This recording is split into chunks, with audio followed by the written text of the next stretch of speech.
Bonjour, bienvenue sur le journal toulousain version télé. Je suis aujourd'hui avec Dominique Faure, candidate investie et par l'UMP et par le Parti radical sur la 10e circonscription. Elle nous attend, suivez-moi.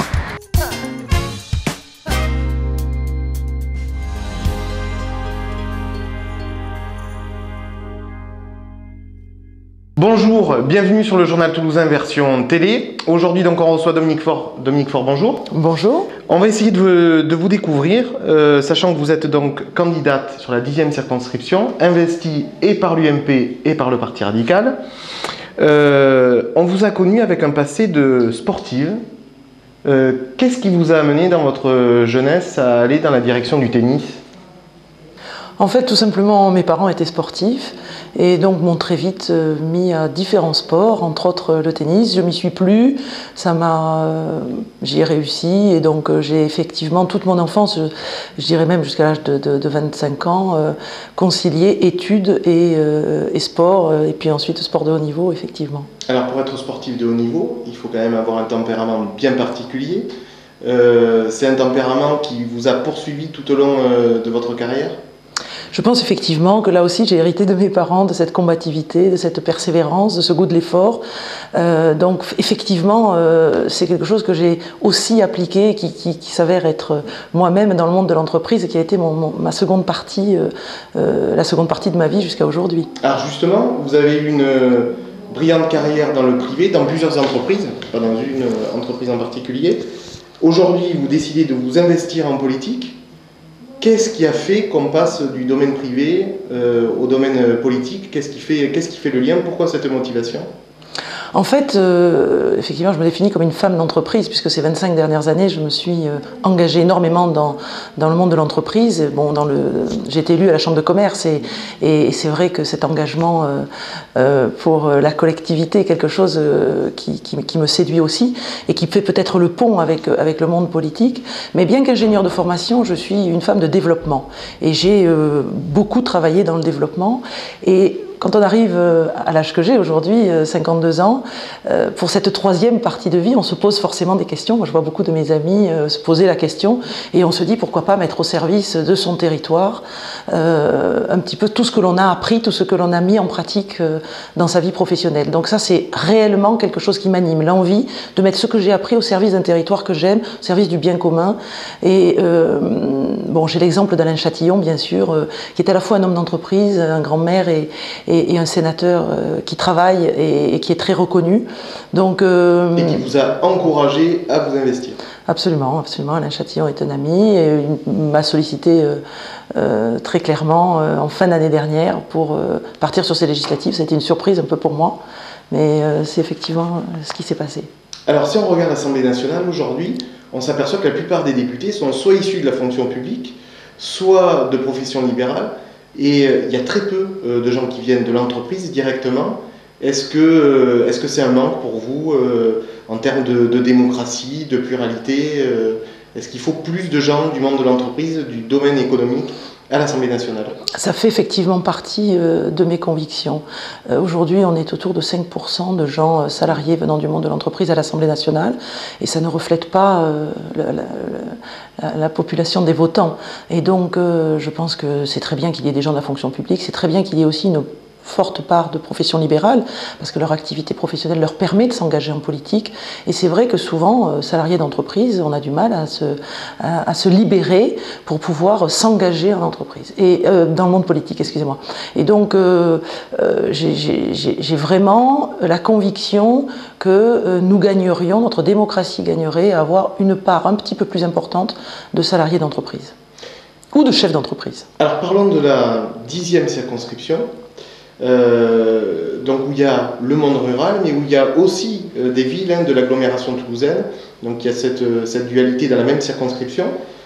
Qu'est-ce qui fait l'originalité de la 10e circonscription ?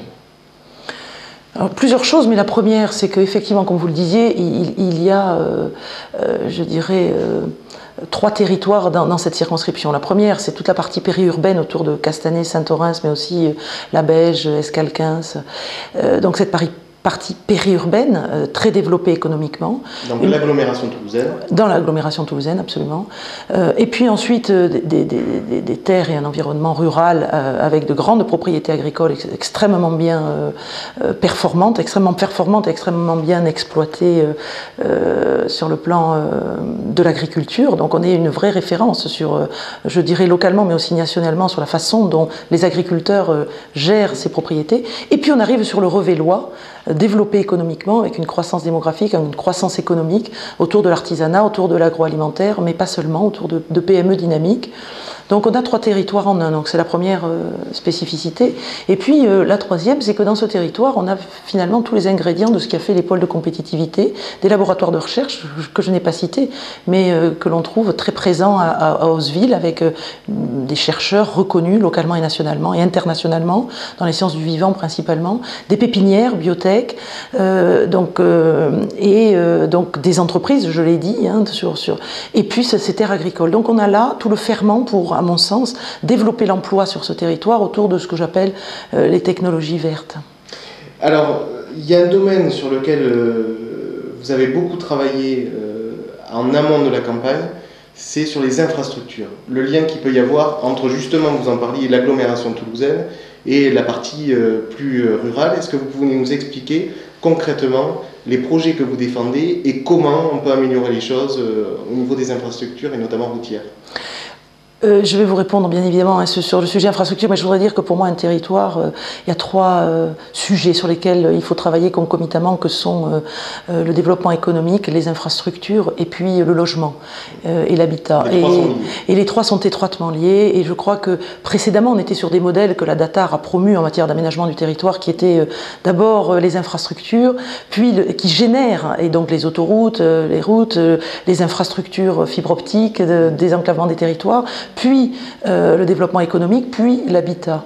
Donc on était un petit peu sur un développement un peu linéaire. Je crois qu'aujourd'hui, on revient de ce modèle pour un modèle où on essaie de mener concomitamment ces trois domaines. Donc pour venir et zoomer sur la question que vous me posez, que sont les infrastructures, effectivement, il ne m'a pas fallu longtemps, parce que je connais ce territoire depuis longtemps, pour voir qu'un des enjeux, c'était l'engorgement routier de Saint-Orens et Castanet, qui sont les 2 grosses communes de part et d'autre de cette autoroute A61. Et donc, je sais qu'ont été portés par les collectivités précédemment le projet que je porte aujourd'hui. Ça n'a pas abouti, mais on sait aussi qu'à un moment donné, il faut que les circonstances fassent que soient réunies autour d'un projet qui peut avoir été bon, n'a pas avoir abouti et peut-être aboutir un jour. Je pense qu'aujourd'hui, c'est effectivement le bon moment pour à la fois créer un nouvel échangeur complémentaire de celui qui vient d'être créé à Montgiscard et qui a tout son sens, entre Montgiscard et la barrière de péage aujourd'hui, pour désengager véritablement les communes de Castanet et de Saint-Orens, mais toutes les communes autour, et associer à ce nouvel échangeur, à mi-chemin, je dirais une 12aine de kilomètres de l'échangeur actuel, associer un recul de la barrière de péage, puisque nous faisons partie des quelques grandes villes de France dans lesquelles la barrière de péage est aussi près de la grande métropole. Et pour avoir travaillé le sujet, je sais que les autoroutes du sud de la France et leur actionnaire Vinci sont dans une phase de négociation avec l'État aujourd'hui sur la reconduction de ces concessions. Et qu'il y a un financement qui est possible. Et qu'il y a là un financement privé possible. Et donc, je pense que c'est le bon moment, parce qu'on est aux veilles de cette négociation. Donc, il faut que, évidemment, nous portions ce projet, si je suis élu, bien évidemment, aux côtés des collectivités territoriales, les porter d'abord au niveau du préfet et de l'État, et ensuite que ça soit une composante forte de cette négociation que l'État va conduire avec les ASF et donc Vinci, leur actionnaire. Alors, on sait toujours que dans ce type de dossier, il y a les clivages politiques qui interviennent. On sait que sur les infrastructures, c'est pas un secret, qu'il y a toujours eu des débats entre Alain Chatillon, entre Pierre Izard, etc. Qu'est-ce qui fait que Dominique Faure, elle va arriver à passer outre les clivages politiques et finalement à trouver un consensus pour que tout le monde se mette autour de la table et dise banco, il faut foncer sur ce type de projet? Je dirais que ça va être un ensemble de choses, mais 2 choses principalement. La première, c'est l'intérêt collectif, l'intérêt pour le territoire, et la seconde, c'est que je pense avoir quelques qualités de médiatrice, être effectivement capable de fédérer pour un projet qui a du sens pour le territoire des gens de tous bords politiques. Alors, une élection législative, c'est aussi un combat politique, c'est pas seulement des projets. Donc ça veut dire qu'on a des adversaires, on n'est pas seul à se présenter. Alors il y a des candidats à gauche, il y a aussi des candidats de votre côté, au centre et à l'extrême droite.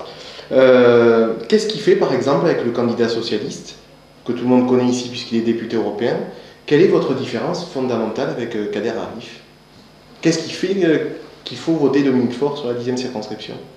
Alors en introduction, je voudrais dire que heureusement qu'il y a des candidats à droite et à gauche, et on est très heureux en France d'être dans cette belle démocratie, et donc heureusement qu'il y a des candidats. Alors d'abord dire que Kader Arif, je vous l'ai déjà dit lors d'une précédente interview, mais bon, c'est quelqu'un que j'apprécie, c'est quelqu'un qui connaît bien le monde politique, c'est quelqu'un qui est député européen aujourd'hui, donc bon, de l'estime pour mon adversaire socialiste, pour la personne. Ensuite, qu'est-ce qui nous différencie? J'ai envie de dire tout. Tout, en ce sens que nos parcours passés, au-delà de, je pense, l'éthique politique qui l'anime comme moi, je pense que tout nous différencie, puisque c'est quelqu'un qui est dans le monde politique depuis toujours. C'est un professionnel de la politique. C'est un professionnel de la politique. Je sens que c'est ça que vous voulez dire.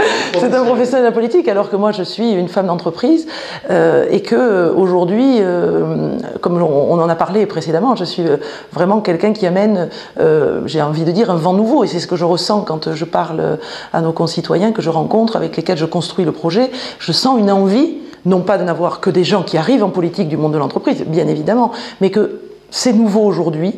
Et aujourd'hui, je ressens une envie de faire de la politique avec des gens qui ont envie de donner, qui ne feront pas de la politique une profession. Et je voudrais vous dire à ce titre que, bien évidemment, je m'engage à quitter mon entreprise parce que j'ai envie d'être un député à temps plein. Je prends l'engagement donc d'être un député à temps plein, je le disais. Je prends l'engagement d'avoir bien évidemment une permanence parlementaire toute la durée du mandat, et de rendre compte du travail que je ferai si je suis élu, évidemment, à l'Assemblée. Et je prends l'engagement de porter un projet de loi visant à réduire la durée du mandat législatif à 2 mandats. Un mandat renouvelable maximum. Je suis aujourd'hui convaincue qu'il y a une usure dans tout. Pourquoi dans le monde de l'entreprise, quelqu'un qui fait extrêmement bien son travail, quelle que soit la fonction, on essaye de lui proposer tous les 3 à 6 ans de prendre une autre fonction. Je veux dire, cette usure, elle est normale, cette usure du pouvoir, et donc je considère que quelqu'un qui a la chance d'être député pendant un mandat, puis 2 mandats, parce qu'un mandat pour apprendre sur la première partie du mandat, travailler et produire et être force de proposition et acteur sur la seconde partie, vraiment très productif sur un second mandat, mais je considère qu'il y a 1000 choses à faire. Et là, une possibilité de s'engager dans l'associatif, une possibilité de capitaliser sur ces 2 mandats pour rendre à son territoire autre chose. Ça veut dire qu'il ne faut pas faire, selon vous, de la politique son métier? C'est ma conviction profonde, je suis intimement convaincue que la richesse vient de la diversité et que si je suis élue et au bout de 2 mandats, il y aura besoin d'amener un nouveau souffle, d'amener un sang nouveau, d'amener d'autres profils pour enrichir notre Assemblée nationale. Alors la 10e circonscription, c'est aussi le territoire du président du Conseil général, Pierre Izard. Est-ce que c'est pas finalement compliqué de s'investir sur cette circonscription très ancrée socialiste? C'est extrêmement difficile. Pierre Izard, effectivement, ancré sur ce territoire, il a porté des projets pour ce territoire, et donc c'est une personnalité forte de ce territoire, et donc forcément c'est un handicap. Cependant, je voudrais quand même vous dire qu'il y a une personnalité tout aussi forte, d'après moi, qui est Alain Châtillon, et qui rayonne localement, nationalement, comme je vous l'ai dit en introduction, et qui est pour moi un exemple de personne qui a réussi sa vie familiale, sa vie sociale, sa vie professionnelle et sa vie politique. Donc est-ce que c'est difficile de concilier? C'est un exemple pour vous. Absolument. Absolument. Et donc, est-ce que c'est difficile de concilier 2 personnalités fortes sur un territoire? Moi, je considère que c'est difficile, bien sûr, mais je dirais que ça ne me paraît absolument pas impossible de convaincre les habitants du Lauragais que je porte un projet qui a du sens pour le territoire, au-delà des partis, au-delà des clivages qui peuvent exister. Dominique Faure, on vous remercie d'être venu nous rendre visite au Journal Toulousain et on vous souhaite une bonne campagne. Je vous remercie. Merci à tous. Merci.